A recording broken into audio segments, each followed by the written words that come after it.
The next section of testing is non-parametric tests. So in this section we discuss the uses and what is non-parametric tests. Uh, then also the difference between parametric and non-parametric tests.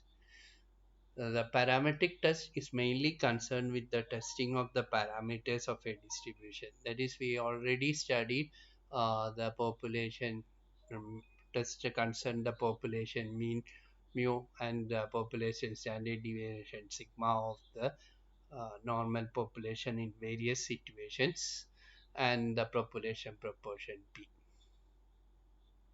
In all these case, we assume that either the distribution follows normal or the binomial with simple or composite hypothesis that is under different conditions. And we go for t test, z test, f test, chi-square test, etc. So all these tests are called the parametric test. In non-parametric test is a test where we do not have any assumptions like that. So here we do not assume the distribution. So they are also called the distribution free tests.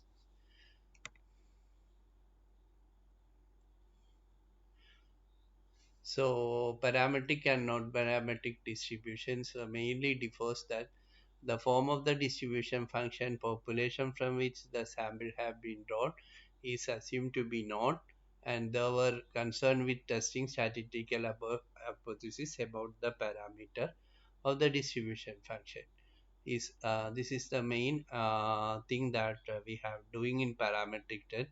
For this we assume that the data should be normal and homogeneous, otherwise we cannot do the parameter test. But even if we are doing the binomial test, it is done for a large sample where by center limit theorem we assume that they also follows normal distribution. uh, in non-parametric test we cannot have such assumption. So we only have two assumptions, that the population is continuous and the measurements are on ordinal or nominal scales. So no other concern about the non-parametric test. No assumption other than this is made. So assumption on non-parametric test. So we have again simple assumptions are made. All the observations should be independent. The variables under consideration are or characteristics under studies are continuous. Probability density function is continuous, and the lower moments, the first four moments, that is what actually requires, should be not. And of course the measurements are in nominal and ordinal scales. Since these are weaker assumption than parametric test, so what are the advantages? So this is a very simple test and cannot require complicated calculation, and no assumption about the probability distribution of the population from which the sample is drawn. The non-parametrical test can be applied even if when the measures are of nominal or ordinal data, that is for the ranked data, um, qualitative data, etc. We can use non-parametric test.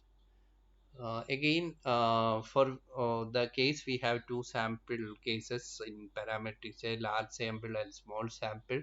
And if the sample become very small, that is if n is somewhat 5 to 10, the parametric test may be become non-powerful or non-reliable. But in that case also, when n is very small, the parametric non-parametric tests are very strong. In most of the social sciences, medicine, etc., we cannot get the data which is normally distributed, even if they are not homogeneous. In that case, it is better to use non-parametric test. So these are the advantages that we can have for the non-parametric test. In the case, what are the main disadvantages of non-parametric test? Non-parametric tests are less powerful than the parametric test.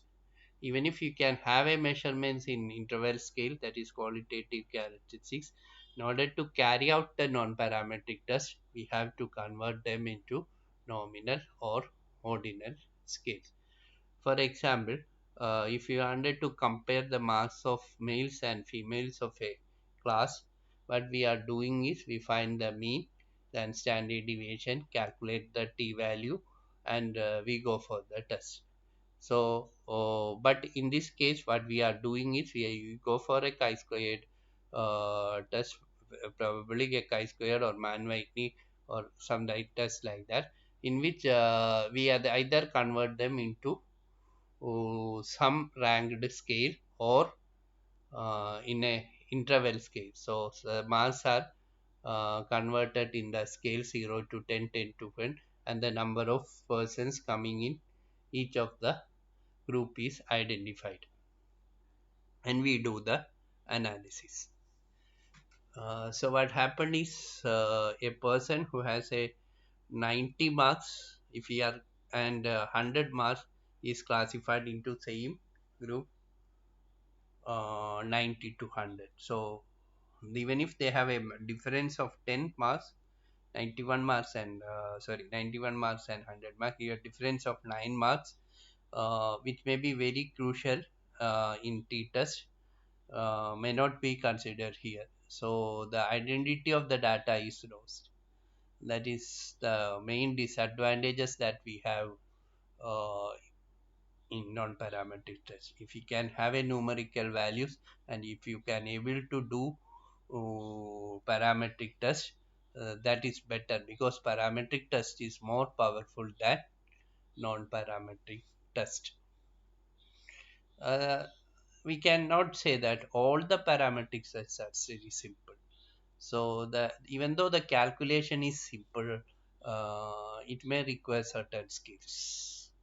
So on later on stage, when you come we come to the Kusker Valleys test, or like that, you can understand how difficult it is.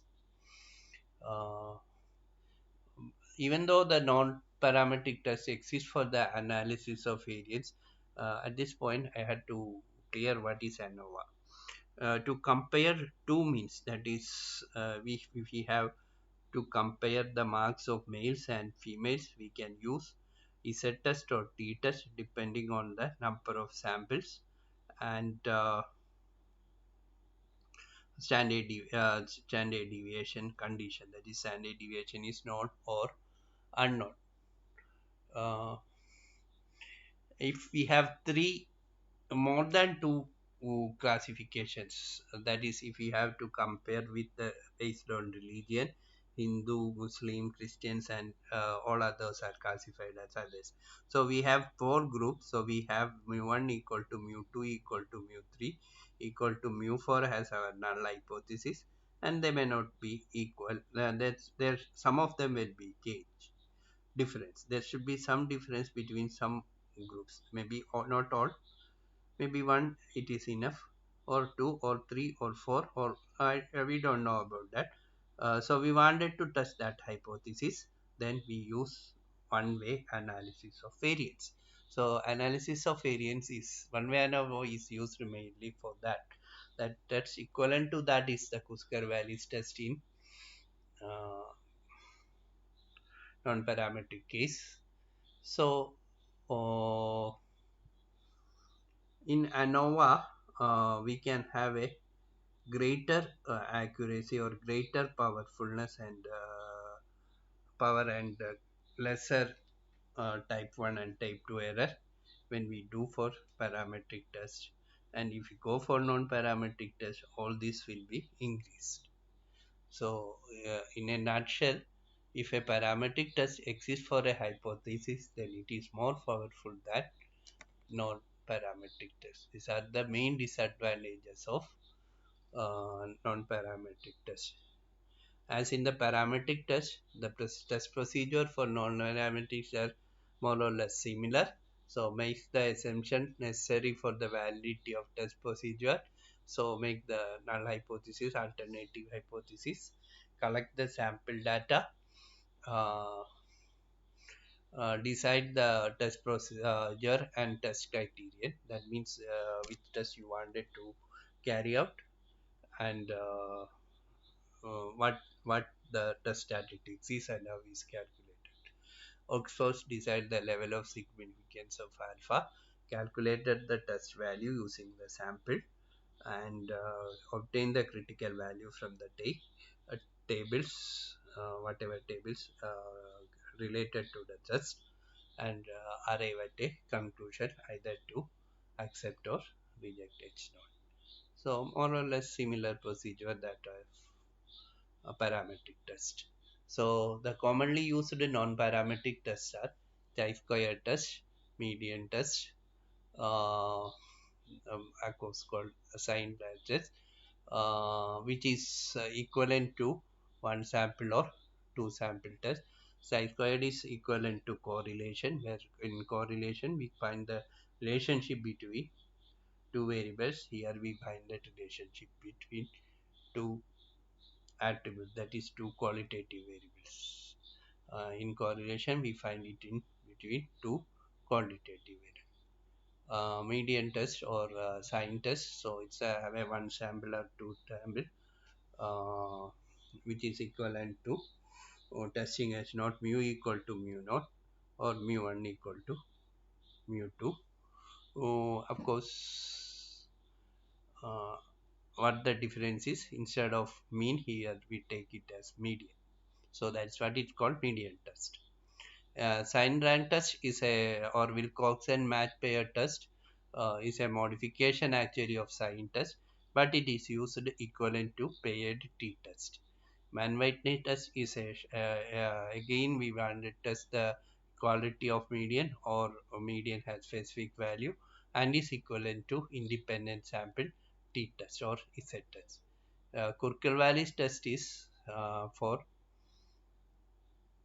testing more than one group, equality of the mean of more than one group, that's equivalent to one way ANOVA test. Run test is for randomness. I'll say whenever we take a sample, we assume that the sample is a random sample, and to test whether the given sample is random or not, we use run test. And the last one is Kolmogorov-Smirnov test. Kolmogorov-Smirnov test is used to test whether the given data is normal or not, or given data has a specific distribution. So generally normal or not. So this much is for your non-parametric test, which is just an introduction, and we will do, or we will discuss one by one all these tests in coming lectures. Thank you.